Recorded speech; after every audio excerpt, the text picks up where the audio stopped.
Here we go, everyone, our final two lectures. Before we dive in, I want to take just a minute and speak about the text I've chosen. I've changed up the readings a little bit from the original syllabus. I initially had a reading on there called Death and the King's Horseman by Wole Soyinka, which is a wonderful text you should read. It's quite long, though. It's another play. And so, with the shortness of our class, I decided to remove it. And also because Soyinka writes in English, and that's a text you probably should or will end up reading in an English literature class. But he's from Nigeria, and that text, along with the final text in our book, The Headstrong Historian by Chimamanda Ngozi Adichie, both of those Nigerian writers would have allowed us to revisit Nigeria and see how the thoughts of the post-colonial writers have evolved since Achebe burst on the scene with Things Fall Apart. So, again, those writers have significant contributions to world literature, and hopefully you will read them in English literature classes. We're not reading them here for a variety of those reasons with a longer schedule we would have. I'm going to provide just a quick 1-minute synopsis of Death and the King's Horseman, the play by Soyinka, because I think it is just a text you need to know as part of world literature, and it really illustrates our theme for the class of a concept that would seem completely foreign to us in the Western world, but is integral to this other culture, and how the intervention of the West interferes with that custom and causes all kinds of problems. So Death and the King's Horseman by Wole Soyinka is a play about a culture, the Yoruba culture in Nigeria, so a little bit different culture from the Igbo culture that Achebe comes from. But in this culture, the time period where the text takes place, it's in the mid-20th century, during the colonial period. There's a custom where this village has a king, and the king's number one advisor, when the king dies, the king's number one advisor he's called the horseman, so Death and the King's Horseman. He's supposed to commit ritual suicide so that he and the king journey to the afterlife together. Now, there's a British colonial official who, with his Western values, sees suicide as completely wrong. And so he intervenes and prevents the suicide, and this causes catastrophic problems for the village because it's such an integral custom to their culture, and the Westerner doesn't understand that. Now, what complicates things is the horseman's son is this hybrid figure, much like Achebe or Soyinka or most of the writers we've read from post-colonial cultures, who has journeyed to the West and received a Western education. And he's kind of this hybrid figure who's integrating the values with which he grew up with these Western values. And so he has returned home right around the same time. And he's seen as his mentor, this colonial official who's intervened in the suicide. So that's the context. I'm not going to tell you what happens, but you can see those tensions brewing there and how that play would have the potential to be just a wonderful examination of a post-colonial culture from an insider's perspective. So definitely read that play on your own time, some point in your life, if you never get it in another class. But now we're going to turn our attention and focus to returning to Egypt and China. And so first we're going to take a look in Egypt at Nawal el-Saadawa, who is one of the most prominent feminists in the world and a very important voice for women in Arab nation states where they have very few rights. So let's take a little bit of a look at her background and context here. She was born in a small village on the Nile into a well-to-do middle-class family with connections to the elite ruling class. Her mother descended from the traditional aristocracy, while her father was active in the Egyptian Revolution of 1919. So a lecture ago when we were reading Mahfouz, and we talked about the colonial history between Britain and Egypt, remember we learned that Egypt fought for independence just after World War I in 1919, And so her father was part of that revolution, which is significant. She studied medicine at the University of Cairo and participated in protests against British rule. She graduated in 1955 with that degree in medicine and began as a practicing psychiatrist. She eventually went to work for the Public Health Administration in Cairo and eventually became the director of public health. So kind of the highest achievement you can reach working in the health field in Cairo. But she was dismissed from this position in 1972 when she published one of her earliest books called Woman and Sex, which talked about, well, the title gives it away. And so what we're really going to focus on with Sa'adawa, if you didn't already glean this from reading the story, is the condition of women in Arab Islamic states, which they have very few rights. And so, she grew up in a world where it was completely, her opportunities were very limited. And even if a woman can achieve a position like hers, as director of public health, very high up in society, she came from the upper class, they still would have very few rights and options within marriage, all kinds of parts of society. And then you can't imagine what it would be like for someone from the lower class or the working class, a female that is. So that's the context here. And so talking about women's sexuality would be a completely taboo custom there. And so even though she was able to rise up to this high position, she was dismissed from it for addressing, a subject that could be commonplace in other parts of the world, but is completely off limits there. So she then devoted herself to research on women, kind of in response to this, and was eventually appointed as advisor to the UN on the progress and development of women in these kinds of Arab Islamic states. And she served in this position for a while, but she continued to express these kinds of views. And one of the regimes that ruled in Egypt for a while was called the Sadat regime, and in 1981 they had a radical push against intellectuals, and she was actually imprisoned for 3 months. Several of her most famous novels, her two most famous ones are Woman from Point Zero, which she wrote in 1979, which is about a woman being in prison for killing a pimp.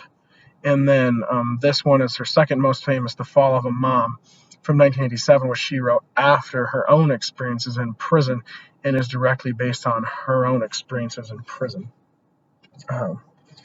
After her release, she founded an organization called the Arab Women's Solidarity Association, or ASWA, and it did a lot of great good for women in Arab Islamic states, but the government, of course, forced it to dissolve in 1991, and she tried to pursue legal action once they forced her organization to dissolve, and she found no justice in the courts. So I think we can see this sequence of events on this bullet point as perhaps a direct inspiration for the story we're reading in camera. And she's continued to be politically active in Egypt. You probably read or heard about the President Hosni Mubarak. Please forgive my pronunciations if they're off. Who has had a oppressive regime in Egypt for a while, and the protests against him.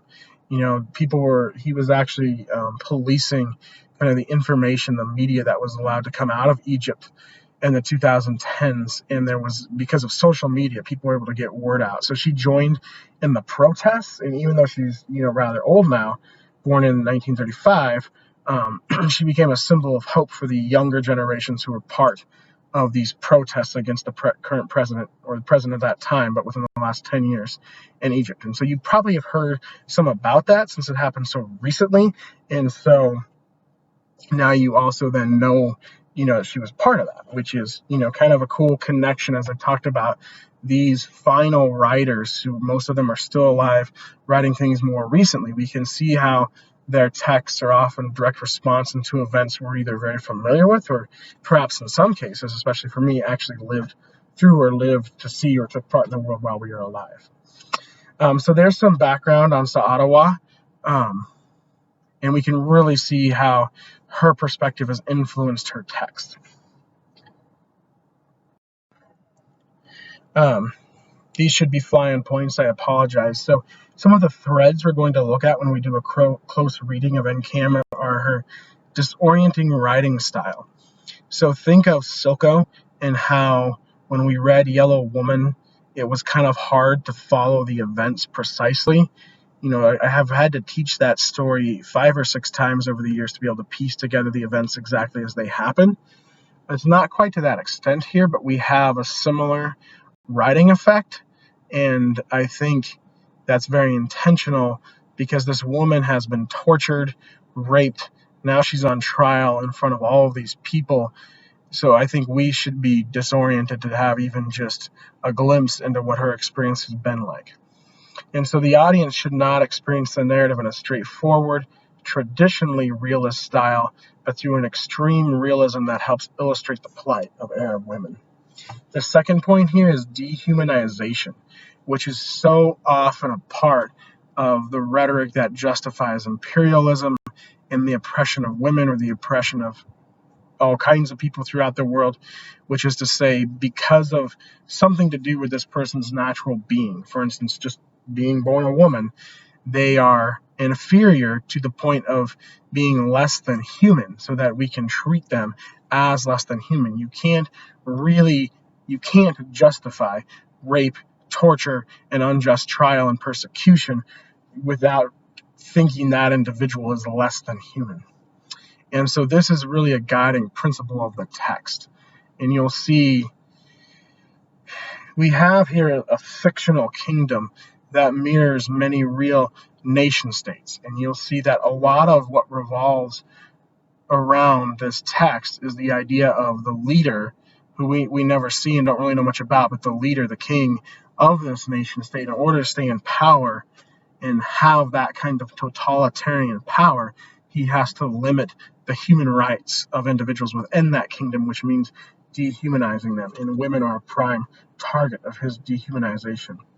So a couple of key parts to the story. The judge's mistake, which we'll talk about as we go through the plot, which leads to what we could call a small victory for the protagonist. If she has a victory at all, I would say it's a small one, and that's an important part of the text, so we'll talk about it. Another key element is we get multiple perspectives here. The entire thing for a relatively short story is not just from the perspective of the protagonist, but also from her mother and father. And for a story that's about the treatment of women in a world where they're oppressed, seeing just briefly for about a page a male's perspective is an interesting insight Sa'adawa makes when we see the mother and father. Finally, I would say the most important theme to this story is justice. It's set in a courtroom. She could have told a story about a woman being tortured in a variety of settings, and she's very intentional about the setting. The setting's incredibly important because she's made up this fictional kingdom that resembles a real one. And so what do we make of the fact that she chose a courtroom, a court scene, a trial essentially for the setting? Well, that shows us that justice is integral to the story. So let's pull these threads. Very early on, you see the disorienting writing style. Her eyes begin to make out bodies sitting on that elevated place. Above each head a body, smooth heads without hair, and the light is red as monkeys' rumps. They must all be males, for however old a woman grew, her head could never look like a monkey's rump. A lot to unpack in this passage. What you see here is early on in the story, she's placed in this chair, and I probably should have had a quote about the chair, but it's incredibly comfortable, just a chair, compared to the setting in which she's been, because she's been tortured for something like 12 days, I think, before this. And so she's kind of slowly regaining her senses as she comes out of this fog of being imprisoned and tortured. And so we can see how she's slowly able to make out the people in the audience. She thinks they're all men because first they're bodies, and then she can see their heads, but she can't really see their features yet. They all look like monkeys' rumps. So it takes her a while to progress to be able to see that there are women in the audience, and eventually that 2 of the people are her mother and father. And so the slow progression of the return of her senses after being tortured reveals to us how disorienting her experiences are. And so it's very clever writing on Sa'adawa's part in that sense. And pretty much all of the text shows the dehumanization that I mentioned as part of the process of how this society functions. So I could have chosen almost any passage. I thought the one that would perhaps be most poignant for illustrating the dehumanization that is crucial to the structure of the society is when she hears her name called. Her name is significant. Not so much what her name is, but the fact that she has a name, right? Because human beings have names. Sometimes animals do, I guess, when they're pets, but just kind of in the natural state of things in the world, animals traditionally don't have names in a lot of histories and contexts, but humans do. And so she hears her name called as part of the trial, and it's hard for her to believe that she even had a name still because she's been so dehumanized. Her numbed senses awoke, which is what we saw happening in the previous passage, and her ears pricked up to the sound of that strange name, Layla al-Farghani, as though it wasn't her name. She hadn't heard it for ages. It was the name of a young woman named Layla, a young woman who had worn young woman's clothes, had seen the sun, and walked on 2 feet like other human beings. She had been that woman a very long time, but since then she hadn't worn a young woman's clothes, nor seen the sun, nor walked on 2 feet. For a long time she'd been a small animal inside a dark and remote cave, and when they addressed her, they only used animal names. So here she identifies the traits of being human. A young woman with young woman's clothes who walks in the sun on 2 feet like other human beings. She's stripped of all these privileges when she's in prison. And so she's not only treated like a small animal, but they even use animal names to address her. So having a name is a humanizing thing. And when we have, say, pets, for instance, and we give them names, we're humanizing them, personifying them to an extent because they're our companion. They have a human quality in that sense. And so here, she doesn't even have a name. It's hard for her to even realize or believe she still has a name. So that's part of the disorienting effect. And they even call her animal names, not just treat her like an animal, but her captors understand this aspect of the dehumanization process and follow it through by calling her animal names. So there we have the context on that slide of how she is treated, and kind of a portrait, you could say, of how the society functions, how it treats women. So now let's look at a couple of the events that move the narrative forward and are crucial to understanding how Sa'adawa deals with the central theme of justice in this text. So the judge makes a mistake, which is he states her crime. So you could say this is like a trial, and part of a trial would be reading the crimes of which the accused is accused. That's like a normal part of every trial. But there's an issue of how much specific detail do you go into. He could have just said, as his colleagues point out to him later on, that she insulted the king. But instead, he goes into very specific detail to what she said about the king that was insulting. And this gets the judge into trouble. And there's really important nuances of this language we'll parse out later. But let's see the mistake in action. Imagine, ladies and gentlemen, this student, our protagonist, who is not yet 20 years old, refers to him, the king, whom God put there to protect, to lead this noble nation all his life, as stupid. She called the king stupid. And so what's the issue here? Well, as his colleagues point out later on, he could have just said she insulted the king, but he says she called the king stupid. And so there's a really important point here about language. He's saying it aloud. In essence, what the people are hearing is that the king is stupid. You know, when you have a conversation with someone, you'll probably notice that just human nature, the way our minds work, we don't hear or pick up on every word. And so all people might hear is, the king is stupid. And so that's the mistake the judge makes, and it will come back to haunt him. But it provides an integral component to the story's conclusion and its treatment of justice. And so we have from this a small victory that will be parsed out later, that we'll come back to at the end of the story to see how it truly is a victory, albeit a small one, which is people start clapping. Again, she's disoriented, so she doesn't fully realize it's clapping at first, but you can see the connection between her and the rest of the people in the kingdom. They too hate the king, think the king is stupid, and so they're rejoicing at the fact that she spoke up and said this, that she protested. The sound was now clear in her ears. It wasn't just one clap, but a whole series of them. The heads in the hall were moving here and there. The judge was still sitting, his smooth head beneath the shoe. The hammer in his hand was moving impatiently, banging rapidly on the wooden table. But the clapping did not stop. The judge rose to his feet so that his head was in the center of the stomach in the picture of the king behind him. His lower lip trembled as he shouted out words of rebuke, which she couldn't hear in all the uproar. So the people loved that she called the king stupid. And we don't have much of a victory in this text. She's going back to the horrible conditions under which she lived prior to the start of this trial. And we have no idea if she'll ever be released. So where does justice come from? Well, the people are standing by her, and they're thrilled at what she was done. And so that act of defiance, I think you can argue, is important. So Ottawa is saying that we have to stand up for the truth, for what we believe, even if it means persecution. And that's what our protagonist has done. And that's why she's a hero in the eyes of the people of this place. Okay, so we've got to establish the context, the setting, what's happened to her, also the important elements of the plot that drive the narrative to its conclusion. Before we reach that conclusion, there's a bit of a pause in the middle where we shift from her perspective to her parents.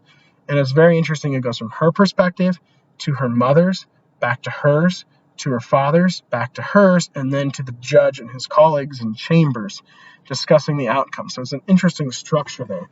And that structure allows us to see a female perspective, then a male one. So let's look at the female one first.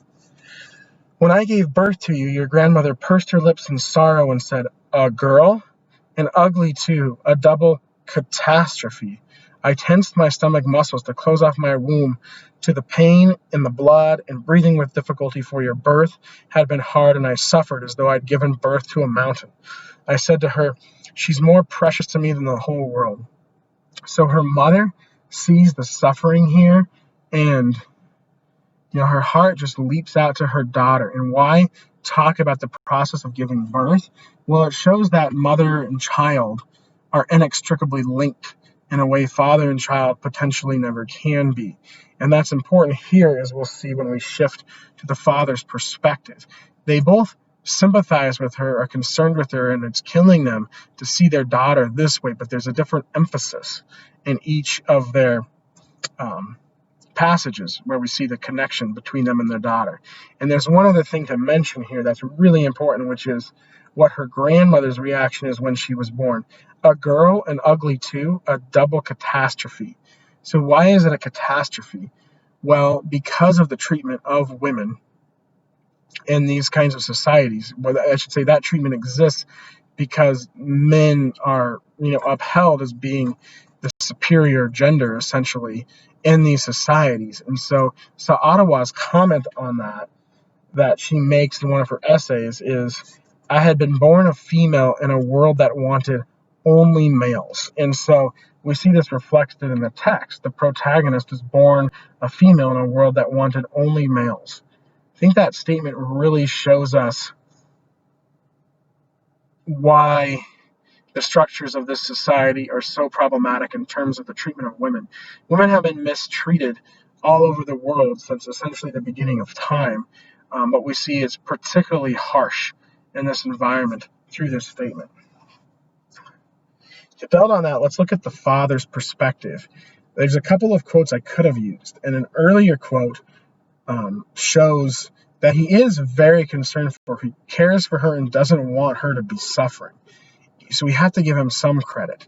But about 2 paragraphs later, the final statement from him before we return to her perspective is one that shows that no matter how much he feels for her here, he can't get out of his own perspective on the situation. He's still thinking about himself. If she had been a man, he would not be suffering now the way he was. None of those dogs would have been able to violate his honor and dignity. Death was preferable for him and for her now. So, couple of things here. One, if she had been a man, he would not be suffering now the way he was. That goes back to the idea, if I had been born a female into a world that only wanted males. So essentially, her troubles exist in part solely because she's a woman in the society. And as I said before, she's been repeatedly raped, which has to be one of the worst things that can ever happen to a human being. But this violation of her body is also a violation, at least in the society, of his honor. And so, as much as he's sympathizing and feeling for her, he's also reflecting on how it affects him. He's not able to get outside of his own perspective. How harshly should we judge this character? Well, pretty harshly, but we have to keep in mind this is not our society. And this kind of society that goes beyond just being a patriarchy, and there's something much, much even worse than that, where women are not only second-class citizens, but are less than human, have virtually no rights. He's been conditioned by that society to think a certain way. Does that mean we forgive him? Well, no, but it means, we have an insight into how the structures of that society affect men as well as women. And it's, certainly harmful to them too, although they don't experience the immediate suffering that women do. It shows, the psychological effect, the way it conditions them to think a certain way. Almost an analogy might be how so many people came to carry out Hitler's orders during the Holocaust. Being enmeshed in that society and his philosophy conditioned them to think that way and live that way, where under other circumstances they may not have, which is outlined in a number of psychological books. And you think shows that the human condition is one that is not naturally good, one that is naturally evil, and thus it can be, manipulated and conditioned under a certain set of circumstances like we see here. Okay, so before we close out and look at the questions and theses, like further questions and theses, we're going to look at these final few plot elements. Like I said, it returns to her perspective after her father's, and then it goes to the discussion of the judge and his colleagues in chambers. And so they're telling him they stopped the trial because all that clapping has started, and the trial can't carry on in the same manner.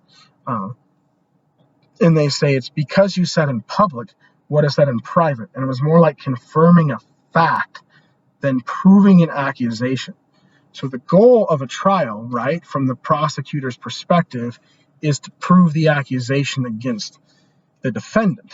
And he could have said she insulted the king, but instead he said she called the king stupid. And what's interesting about this is this guy is basically saying, we all think the king is stupid, but none of us are also dumb enough to say it out loud, but you were. Now, this is going to cause all kinds of problems for us. So what we see here is this society is incredibly oppressive, but it's only able to function because certain standards are maintained. And when someone goes outside those boundaries, whether very intentionally, like the protagonist, or maybe like a subconscious desire or a slip of a tongue on the judge's part, they have to try to reinforce those boundaries to carry on the oppressive society. And so you can't call the king stupid in public, even if you're just quoting someone else. And so what they then say is, foolishness means that he doesn't think, he being the king, that he's mindless, that he's an animal. Dehumanization, right? She's treated as an animal. The king never wants to be seen as an animal.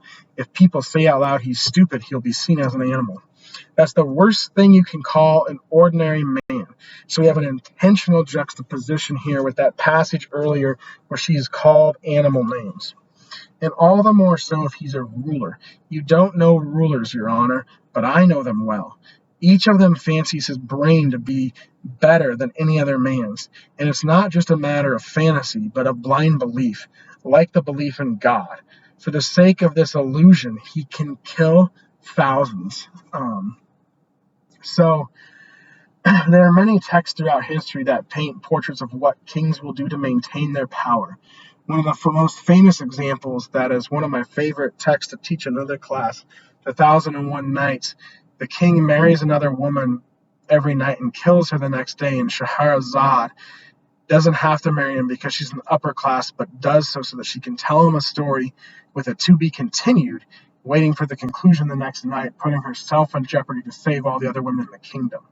That's just one example from another text of what a king will do to maintain power. Because we've talked about absolute power before. It corrupts, but what it also does, which is maybe not as obvious, but we see here, is that once someone has that kind of power, they'll do anything to hold on to it, including creating a culture like the one we see in this text, which to us probably seems absurd. It's so unjust, but the king will do anything to continue it.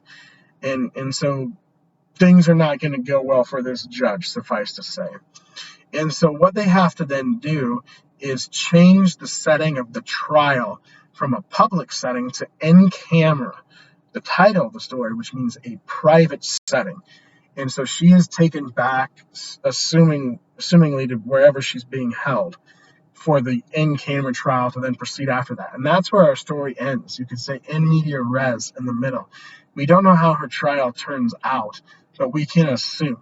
I don't think there's any chance of a fair trial in this context. And so the story doesn't really need to go on. But why end it there? Why give us this moment of the judge's mistake and the result of it? A few very important reasons we're going to look at in our slide. So we need to keep in mind this is a fictional kingdom, but one that resembles many nation states throughout the world. The setting also tells us that it's a courtroom, so the concept of justice is central to the text. I wanted to reestablish those two facts as we examine what the final events of where she chooses to end the story tell us. And the central question is, how do you find justice in a world such as this? We've got to try to answer that question before we finish our discussion. But where the story ends is where the title comes into play. The title in camera, I don't know the history of this word, and I had to look up to make sure I was interpreting it correctly, but the phrase in camera actually means a closed court session. So it would just be the judge, the lawyers, and the clients in his private or her private chambers. And so the opposite of what's been happening throughout the story. So the title is incredibly important for a few reasons. It sounds public, but it really means private. I just said that. The trial becomes private after the judge's mistake, but it begins public so that the protagonist's humiliation is on display for her society to see. So her dehumanization is on full display, probably to prevent other people from doing similar things. But it doesn't work because the judge, again, it's either his subconscious desire coming to the surface or just a slip of a tongue. We don't really know, but it doesn't prevent the judge from doing the same thing, calling the king stupid. And so what we then see is there's like a dichotomy here of public versus private. After justice, public versus private is probably the most central theme to understanding this story. And so what we see here is she says something publicly. The judge says something publicly. Because she's a woman, that means she's going to suffer this horrible fate, much of which we already see in the story. Because he's a man, they're simply going to move it from a public to a private setting. And that reveals so much. That's why the title is so important. And as I mentioned before, totalitarian leaders will do anything to keep their power. Finally, let's try to answer the question, how do we find justice in a world such as this? I come back to the idea of catharsis, which I've mentioned before, and I probably should have explained in more detail because I think it's one of the most central concepts to interpreting almost any literary work, but definitely tragedy. It comes from Aristotle's book Poetics, which is a book on literary theory. It's one of the earliest statements of theories about literature, and in it he sets forth a pattern of steps that are essential for a tragedy to be a good tragedy that's well done. And the final step is catharsis. So in a tragedy, we are drawn into the protagonist. The protagonist is a compelling, sympathetic individual for whom we want to root. That protagonist makes a mistake, a fatal mistake that shows their humanity, so we can continue to sympathize with them even as we're frustrated with their choice. A bunch of tragedy ensues, people die all because of this mistake, and then there's that's the reversal where bad things happen, especially to the protagonist. But then there's a recognition after the reversal where the protagonist sees the error of his or her mistake.